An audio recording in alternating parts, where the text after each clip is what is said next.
Sirens going off in South Korea. Another salvo of North Korean ballistic missiles fired. This is part of Pyongyang's testing blitz. A new annual record for missile launches was set back in June, and just this week, 23 missiles were launched in a single day, setting a new daily record. U.S. officials have indicated that North Korea is ready to conduct a nuclear test at any time. Let's not forget, these missiles have the ability to reach U.S. soil, specifically California. Meanwhile, Washington and Seoul have conducted their biggest ever Air Force drills.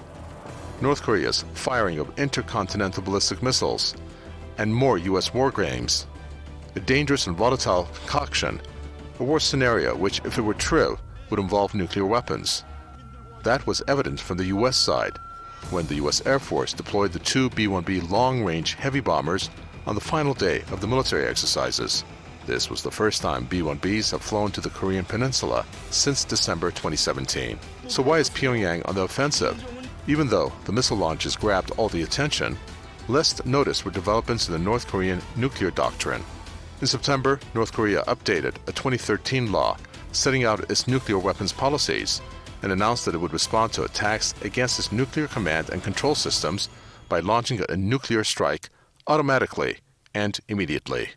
The fundamental mission of our nuclear forces is to deter a war, but our nukes can never be confined to the single mission of war deterrent, even at a time when a situation we are not desirous of at all is created on this land.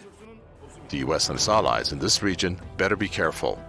Even an accidental targeting of anything in North Korea could signal a dangerous reaction, and that could spell nuclear Armageddon.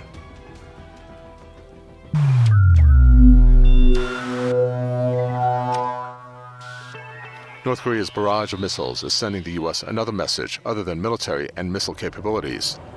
North Korea has been under severe U.S. sanctions. For starters, it has sanctioned properties and belongings of the Workers' Party of Korea.